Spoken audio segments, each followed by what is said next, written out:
হয়েছে, বুঝলেন? মর্মান্তিক ঘটনা আমার সাথে ঘটেছে। আমি গত পরশুদিন রাত্রি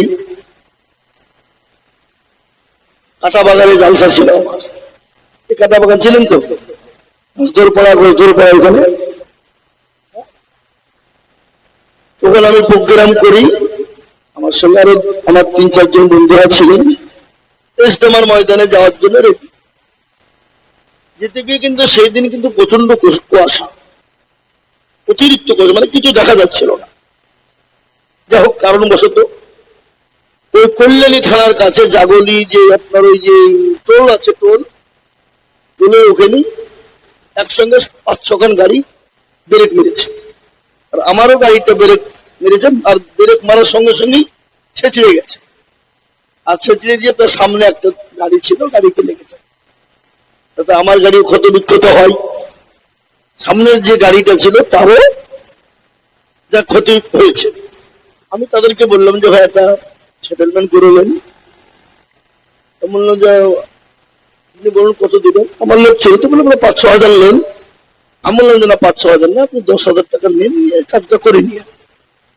এখন ওরা বলতে চাইছে যে 20 হাজার যা খরচ হবে সব দিতে হবে। আমি বলছি ভাই, রাস্তায় চলতে গেলে তো অনেক কিছু ঘটে, আপনাদেরও হইতে পারে। আমার যদি আপনার গাড়িতে আমার গাড়িতে লাগতো, আপনি কি করতেন? আপনার গাড়িতে আমাদের লাগেনি, আমার গাড়িতে লেগেছে। মানে একসঙ্গে 5-6 জন গাড়ি। তো যাই হোক, মানামানি করলো না, গাড়ি এখানে থুয়ে দেন, আমাদের সঙ্গে চলুন গেলে। আমি ওদেরকে ইজতেমাতে গাড়ি পর্যন্ত গাড়িতে করে নিয়ে গেলাম, সবগুলাকে। গাড়িতে আটে না তো জোর জবরদস্তি নিয়ে গেলাম। তারপরে তো দেখুন থানায় ওরা আবার কমপ্লেন না কি করেছে, দেখুন স্যার ফোন করছে। এই তো অবস্থা, বুঝলেন না? এই মোহতারাম বুজুর্গ দোস্ত আজিজ আমার ভাইয়ের, আমার আল্লাহ ওয়ালারা, দিনওয়ালা ইমানওয়ালা কলমাওয়ালারা সাহাবারা নবীকে এতটাই ভালোবাসতেন। রাসূলুল্লাহ বললেন, কতক্ষণ পর্যন্ত তুমি মুমিন হতে পারবে না, কতক্ষণ পর্যন্ত হতে পারবে না, যতক্ষণ পর্যন্ত নিজের জীবনের থেকে, বিবি বাচ্চা, জমি গাড়ি বাড়ি ধন সম্পদের থেকে আল্লাহ তার রাসূলকে বেশি না ভালোবাসবে, ততক্ষণ পর্যন্ত তুমি মুমিন হতে পারবে না। তাই আমি আপনাদেরকে বলবো, হুজুর গো, পৃথিবীর জমিনে যতদিন থাকবো আল্লাহ তার রাসূলকে নিজের জীবনের থেকে বেশি ভালোবাসবো। একটু হাতটা উঁচু করে দিয়ে একটু মহব্বতের সঙ্গে আল্লাহকে দেখে বলুন ইনশাআল্লাহ। তুলুন হাত তুলুন। অনেকে তুলল না, ওরা মনে মনে করছে যে তুললে বিপদ। না, তুললে বিপদ নয় বাবা, যে তুলে দিল সে জিতে গেল, যে তুলে দিতে পারলো না হেরে গেল। কি বলেন আপনারা? হেরে গেল জিতে গেল বলেন তো নাকি? বলেন না? বুঝতে পারেন না? এই সরবপুরের লোক কিন্তু চালাক, বদনাই করে পানি নিয়ে গেছে মাঠে, কি করতে পায়খানা সেরে বাবা পানি খরচ করবে, দেখছে বদনা ফুটু পানি মুছে নিচে পড়ে গেছে, বলে কি রে কালকে আজিজুল হক এসেছিল, ঠকাতে পারলো না। আরে বদনার পানি ঠকালি, আগামী কাল কি করে ঠকাস আমি তোকে দেখবো। আবার বদনাগিরি পানি দিয়েছি, বলছি আজকে আগে পানি খরচ করবো তারপরে পায়খানায় যাবো। কি কি করে ঠকাস? এ বাবা, আজ ঠকলো না জিতলো? আজও ঠকলো। তো যারা হাতটা তুলে দিল তারা জিতলো, আর যারা তুলতে পারলো না তারা ঠকে গেল। তাই আরেকবার হাতটা তুলে বলবো, হুজুর গো, পৃথিবীর জমিনে যতদিন বেঁচে থাকবো আল্লাহ তার রাসূলকে নিজের জীবনের থেকেও বেশি ভালোবাসবো। আরেকবার হাতটা তুলে আমার আল্লাহকে দেখিয়ে বলুন ইনশাআল্লাহ। আল্লাহ, নারায়ে তাকবীর, নারায়ে তাকবীর, আল কুরআনের আলো। এই ভাই, এর মধ্যে তার মধ্যে এখনো কিছু লোক আধখান তুলেছে, আধখান তুলে ও মনে করছে মৌলবি দেখতে হবে না। এ বাবা, যেটা কেউ দেখে না সেটা দেখেন কে, যেটা কেউ জানে না সেটা জানে কে, যেটা কেউ বোঝে না সেটা বোঝেন কে। সবাই বলে আমি ভালো, আমি জানি কি আমার মনের গোপন খবর জানে আল্লাহ জি। আলোতে আধারে নির্জনেতে খোদা কি করেছ তুমি সব জানেছে, তোমার চোখে থেকেও যাবে না পাখি, আমি জানি কি। মুসলমান গো, কেউ যেটা জানে না আল্লাহ সেটা জানে, যেটা কেউ দেখে না আল্লাহ দেখে। আজ আমি আপনাদের কি বলবো বাবা, ইসলাম আছে থাকবে, রসুল্লাহর দিন আছে থাকবে, পেয়ারা নবীর দিন আছে থাকবে, ইসলামকে কেউ মেটাতে পারবে না, কোরআনকে মেটাতে পারবে না। বলুন তো কোরআনের মালিক কে? কোরআনের মালিক বলেন আমার আল্লাহ। আল্লাহ নিজেই বললেন, ইন্না নাহানু নাযালনা যিকরা ওয়া ইন্না লাহু লাহাফিজুন। আল্লাহ বললেন কোরআনের মালিক আমি আল্লাহ। পৃথিবীর জমিনে কেউ যদি কোরআনের বিরোধিতা করে, আমি আল্লাহ তাকে দুনিয়ার জমিনে ধ্বংস করে দিব। আজকে ওয়াসিম সরকার আমার কোরআনকে নিয়ে গালি দেয়, আল্লাহর কোরআনকে নিয়ে কুরুচিকর মন্তব্য করে, আল্লাহ তাকে ছেড়ে দিবে না। ওই উত্তর প্রদেশের রসিম রেজা বলে একজন ছিল রে বাবা, কয়েক বছর হয়ে গেল কোরআনের 26 আয়াতকে কেটে কেটে বাদ দিয়ে সুপ্রিম কোর্টে আপনার আপিল করলো, সুপ্রিম কোর্টে কেস করে দিল, বলে কোরআনের 26 আয়াতকে বাদ দিতে হবে। আপনার সুপ্রিম কোর্টের আইনজীবী জাজম্যান যিনি ছিলেন, কোরআন থেকে 26 আয়াতকে বাদ দিতে চাইলো। মুসলমানরা গেলেন, উলামারা হযরতরা আলেমেরা গিয়ে বললেন, ইয়া রাওয়ানা, কি করে আপনি কোরআনের আয়াত বাদ দিবেন? এটা তো মানুষের রচিত বাণী নয়, এটা তো মানুষ লিখে নাই। বলে কে লিখেছে? বলে আপনাকে চেয়ারে বসিয়েছেন কে? বলে ওপরওয়ালা। এই চেয়ারের মালিক কে? বলে ওপরওয়ালা। আসমানের মালিক কে? বলে ওপরওয়ালা। জমিনের মালিক কে? বলে ওপরওয়ালা। এটা হয়ে গেছে। এরা বুঝতে পেরেছে যে মৌলবী এবার আদায় করবে, চলো উঠে পালা। বুঝলিয়েছে? কি বুঝলে? আমাদের ভিতরেও কিছু কিছু মদি আছে, নাই নাই? এই কথা বলেন না, আছে না নাই? আমি আপনাদেরকে বলি, ওই মুসলমানরা বললেন, ওরা যিনি এই পৃথিবীটা তৈরি করতে যদি কোনো ভুল না হয়, যিনি আপনাকে চেয়ারে বসাতে কোনো ভুল না হয়, এত বড় পৃথিবীর মালিক যিনি, কোনো ভুল নাই, তিনি এই কিতাব লিখেছেন, এই কিতাবের মধ্যে কি করে ভুল হতে পারে? একটু বলবেন। জাজমেন্ট বলেছিলেন, ওয়াসিম রেজা তুমি শুনে নাও, তোমার কেন তোমার বাপেরও ক্ষমতা নাই কোরআন থেকে বাদ দিয়ে একটা আয়াত বাদ দিতে পারো। তুমি সময় নষ্ট করলে, সুপ্রিম কোর্টের সময় নষ্ট করার জন্য তোমাকে 5 লক্ষ টাকা তোমার নামে জরিমানা ধার্য করা হলো।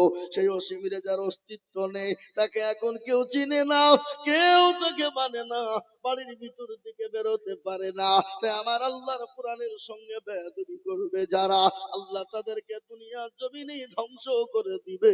একবার হাতটা উঁচু করে দিয়ে বলুন না ইনশাআল্লাহ। ইনশাআল্লাহ। নারায়ে তাকবীর। আমি এদের হাত হাতটা আমার কোরআনকে জিজ্ঞাসা করুন, কোরআন বলে দিল, আলিয়াউমা নাকতিমু আলা আফওয়াহিহিম ওয়া তুকাল্লিমুনা আইদিহিম ওয়া তাশহাদু আরজুলুহুম বিমা কানু ইয়াকসিবুন। কিয়ামতের দিনে জবানে তালা মেরে দেবে, হাতকে বলবে কোন কাজে ব্যয় করেছিল, হাত বলবে মাবুদ গো, ওই সুরপুর হাফিজিয়া মাদ্রাসার বক্তা জিজুল বলেছিল, নবীর প্রেমিক প্রেমিকারা, কোরআনের প্রেমিক কারা, ইসলামের প্রেমিক কারা, হাতটা তুলো, তারা হাতটা তোলার কারণে জাহান্নামটা হারাম হয়ে যাবে, জান্নাতটা ওয়াজিব হয়ে যাবে। জাহান্নাম বড় কঠিন রে বাবা। ওই আপনার আমার জন্য দুঃখিনী মা কবরে চলে গেছে, কখন চলে যাব আমরা? জীবনের কোনো গ্যারান্টি নাই, জানের কোনো গ্যারান্টি নাই, মানের কোনো গ্যারান্টি নাই। তাই এই কোরআনকে বাঁচানোর জন্য আমি আপনাদের কাছে হাত পেতে দিব। বাপ গো, কত টাকা কত দিকে নষ্ট হয়ে যায়, বিবি বাচ্চা ছেলে মেয়ের পিছনে নষ্ট হয়, আত্মীয় স্বজন ডাক্তারের পিছনে নষ্ট হয়ে যায়। আমার আল্লাহর কোরআনকে হেফাজতের জন্য আমি আপনাদের কাছে একটু হাত পেতে দিব। আমি আজিজুল হক সারা পশ্চিম বাংলা, নয় আসাম, ত্রিপুরা, মেঘালয়, মণিপুর, উড়িষ্যা, বিহার, ঝাড়খণ্ড, পশ্চিম বাংলা, বাংলাদেশের মাটি পর্যন্ত লক্ষ লক্ষ টাকা করে বলি, আজ আমি লক্ষ লক্ষ টাকা চাইবো না। আজ এই সরবপুরের মাটিতে আমার আল্লাহর কোরআনকে বাঁচানোর জন্য বলে বলে হুজুর আমার কাছে জান আছে কিন্তু মাল নাই। ওগো হুজুর আমি পরে অল্প অল্প করে দিয়ে শোধ করে দিব, তাই আমি মাত্র একবার ডাক দিব না রে তুমির বলে মাত্র 10,000 করে টাকা আমি একবার তকবীর দিব, সঙ্গে সঙ্গে হাতটা তুলে বলবেন হুজুর গো বহু টাকা বহু দিকে চলে গেছে, বিবি বাচ্চার পিছনে চলে গেছে, ছেলে মেয়ের পিছনে চলে গেছে, আত্মীয় স্বজনের পিছনে চলে গেছে, ডাক্তারের পিছনে চলে গেছে। হুজুর গো আমি আল্লাহর কোরআনের জন্য 10,000 টাকা দেব, একবার মহব্বত দিয়ে জোরে সোরে বলি না রে তাকবীর, জোরে বলি না রে আল্লাহু তাকবীর। আকবার। ইনশাআল্লাহ এই মজলিসের ডানে বামে পিছনে সামনে উপরে নিচে আল্লাহর বান্দা দ্বীনের প্রেমিক ইসলামের জন্য আল্লাহর কোরআনকে খিদমত করার জন্য আল্লাহর কোরআনকে টিকিয়ে রাখার জন্য অনেকের জন্য দুঃখিনী মা, অনেকের বাপ, অনেকের সন্তান কবরে চলে গেছে, তাদের রুহের মাগফিরাতে আমার আল্লাহর কোরআনের খিদমতের জন্য আমি আপনাদের কাছে মাফ করে 10টা করে 1,000 টাকা চেয়েছি বাবা। এই মজলিসের ভিতরে ডানে বায়ে পিছনে সামনে উপরে একটু হাতটা তুলে দিয়ে বলবেন হুজুর গো আমার কাছে জান আছে মাল নাই, ও হুজুর আমি আল্লাহর কোরআনের জন্য পরে অল্প অল্প করে দিয়ে দেব, তাই সর্বপ্রথম 10,000 টাকার দাতা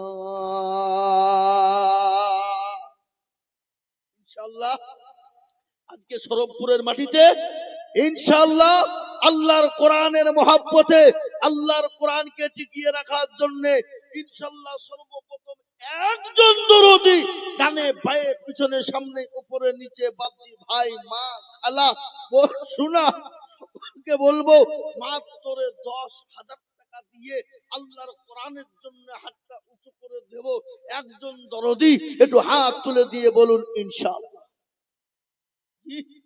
এমন কোন আল্লাহর বান্দা নাই, এমন কোন নবীর প্রেমিক নাই, এমন কোন কোরআনের খিদমতের জন্য কোরআনের মহব্বতে এ স্বরূপনগরের মাটিতে এ দরদি গো এমন কোন আল্লাহওয়ালা হবে না।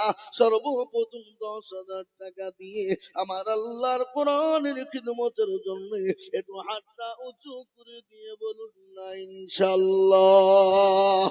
মাস্টার ডাক্তার ব্যবসায়িক জমিদার পয়সাওয়ালা গাড়িওয়ালা বাড়িওয়ালা আল্লাহওয়ালা দিনওয়ালা ইমানওয়ালা কলমাওয়ালা একজন দরদিকে বলবো বাবা এ আল্লাহর গোলাম